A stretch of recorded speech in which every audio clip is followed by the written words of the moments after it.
राधे राधे प्रिय भक्तजनों, आपका स्वागत है आपके अपने YouTube channel magical world of Achyut पर। आज हम इस वीडियो में श्रीमद् भागवतम महापुराण में द्वितीय स्कंद सुनेंगे।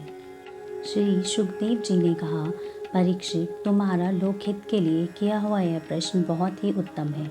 मनुष्यों के लिए जितनी भी बातें सुनने, स्मरण करने या कीर्तन करने की है, उन सब में यह श्रेष्ठ है। आत्मज्ञानी महापुरुष ऐसे प्रश्न का बड़ा ही आदर करते हैं। हे राजेंद्र, जो गृहस्थ घर के काम धंधों में उलझे हुए हैं, अपने स्वरूप को नहीं जानते, उनके लिए हजारों बातें कहने, सुनने एवं सोचने करने की होती है। उनकी सारी उम्र तो यूं ही बीत जाती है। उनकी रात नींद से कटती है और दिन धन की हाय हाय या कुटुंबियों के भरण पोषण में समाप्त हो जाता है। संसार में जिन्हें अपना अत्यंत घनिष्ठ संबंधी कहा जाता है, वे शरीर, पुत्र, स्त्री आदि कुछ नहीं है, असत है। परंतु जीव उनके मोह में ऐसा फंसा हुआ है कि रात दिन उसको मृत्यु का ग्रास होते देखकर भी चेतता नहीं है। इसीलिए परीक्षित, जो अभय पद को प्राप्त करना चाहता है, उसे तो सर्वात्मा सर्वशक्तिमान भगवान श्री कृष्ण की ही लीलाओं का श्रवण, कीर्तन और स्मरण करना चाहिए। मनुष्य जन्म का यह इतना ही लाभ है कि चाहे जैसे हो, ज्ञान से, भक्ति से अथवा अपने धर्म की निष्ठा से जीवन को ऐसा बना लिया जाए कि मृत्यु के समय भगवान की स्मृति अवश्य बनी रहे। परीक्षित, जो निर्गुण स्वरूप में स्थित है एवं विधि निषेध की मर्यादा को लांघ चुके हैं, वे बड़े बड़े ऋषि मुनि भी प्राय भगवान के अनंत कल्याण में गुण गणों के वर्णन में रमे रहते हैं। द्वापर के अंत में इस भगवद रूप अथवा वेद तुल्य श्रीमद् भागवत नाम के महापुराण का अपने पिता श्री कृष्ण द्वैपायन से मैंने अध्ययन किया था। राजर्षि, मेरी निर्गुण स्वरूप परमात्मा में पूर्ण निष्ठा है, फिर भी भगवान श्री कृष्ण की मधुर लीलाओं ने मेरे हृदय को अपनी ओर आकर्षित कर लिया। यही कारण है कि मैंने इस पुराण का अध्ययन किया। तुम भगवान के परम भक्त हो, इसलिए तुम्हें मैं इसे सुनाऊंगा। जो इसके प्रति श्रद्धा रखते हैं, उनकी शुद्ध चित्तवृत्ति भगवान श्री कृष्ण के चरणों में अनन्य प्रेम के साथ बहुत शीघ्र लग जाती है। जो लोग लोक तथा परलोक के किसी भी वस्तु की इच्छा रखते हैं या इसके विपरीत संसार में दुखों का अनुभव करके जो उससे विरक्त हो गए हैं और निर्भय मोक्ष पद को प्राप्त करना चाहते हैं, उन साधकों के लिए तथा योग संपन्न सिद्धज्ञानियों के लिए भी समस्त शास्त्रों का यही निर्णय है कि वे भगवान के नामों का प्रेम से संकीर्तन करें। अपने कल्याण साधन की ओर से असावधान रहने वाले पुरुष की वर्षों लंबी आयु भी अनजाने में ही व्यर्थ बीत जाती है। सावधानी से ज्ञान पूर्वक बिताई हुई 2 घड़ी भी श्रेष्ठ होती है, क्योंकि उसके द्वारा अपने कल्याण की चेष्टा की जा सकती है। राजर्षि खड्गवांग अपनी आयु की समाप्ति का समय जानकर 2 घड़ी में ही सब कुछ त्याग कर भगवान के अभय पद को प्राप्त हो गए। परीक्षित, अभी तो तुम्हारे जीवन की अवधि 7 दिन की है। इस बीच में ही तुम अपने परम कल्याण के लिए जो कुछ करना चाहिए सब कर लो। मृत्यु का समय आने पर मनुष्य घबराए नहीं। उसे चाहिए कि वह वैराग्य के शस्त्र से शरीर और उससे संबंध रखने वालों के प्रति ममता को काट डाले। धैर्य के साथ घर से निकलकर पवित्र तीर्थ के जल में स्नान करे और पवित्र तथा एकांत स्थान में विधि पूर्वक आसन लगाकर बैठे। तत्पश्चात परम पवित्र ओम, अ, ओ, म इन तीनों मात्राओं से युक्त प्रणव का मन ही मन जाप करे। प्राणवायु को वश में करके मन का दमन करे और एक क्षण के लिए भी प्रणव को न भूले। बुद्धि की सहायता से मन के द्वारा इंद्रियों को उनके विषयों से हटा ले और कर्म की वासनाओं से चंचल हुए मन को विचार के द्वारा रोककर भगवान के मंगलमय रूप में लगाए। स्थिर चित्त से भगवान के श्री विग्रह में से किसी एक अंग का ध्यान करें। इस प्रकार एक एक अंग का ध्यान करते करते विषय वासना से रहित मन को पूर्ण रूप से भगवान में ऐसा तल्लीन कर दे कि फिर और किसी विषय का चिंतन ही न हो।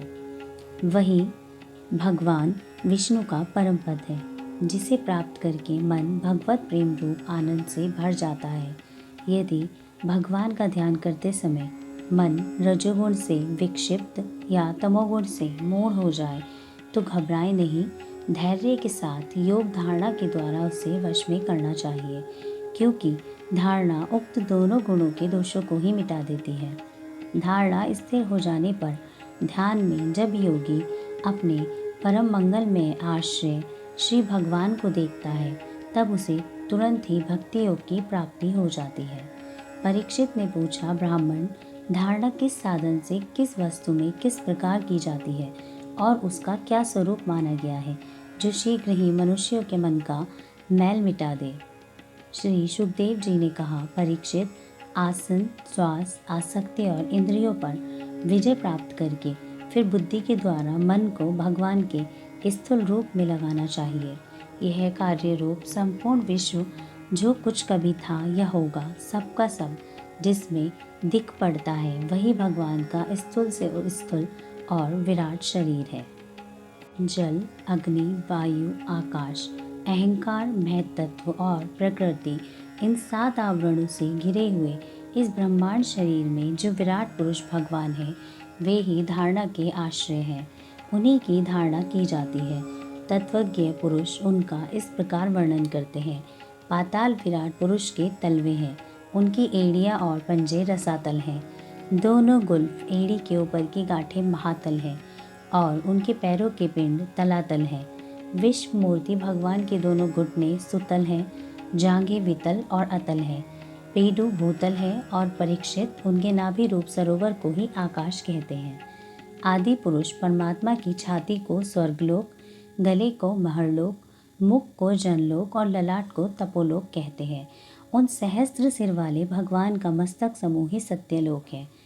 इंद्र आदि देवता उनकी भुजाएं हैं। दिशाएं, कान और शब्द श्रवणेन्द्रिय हैं। दोनों अश्वनी कुमार उनकी नासिका के छिद्र हैं। गंध घ्राण इंद्रिय है और धधकती हुई आग उनका मुख है। भगवान विष्णु के नेत्र अंतरिक्ष है, उनमें देखने की शक्ति सूर्य है।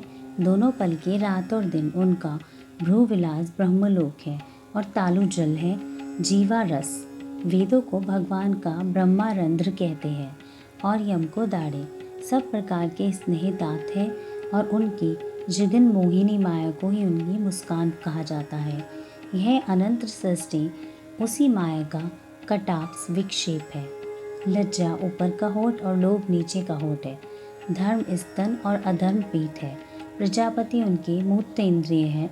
मित्रा वरुण अंडकोश है। समुद्र कोक है और बड़े बड़े पर्वत उनकी हड्डियां हैं। राजन विश्व मूर्ति विराट पुरुष की नाड़ियाँ नदियाँ हैं। वृक्ष रोम है। परम प्रबल वायु श्वास है। काल उनकी चाल है और गुणों का चक्कर चलाते रहना ही उनका कर्म है। परीक्षित, बादलों को उनके केश मानते हैं।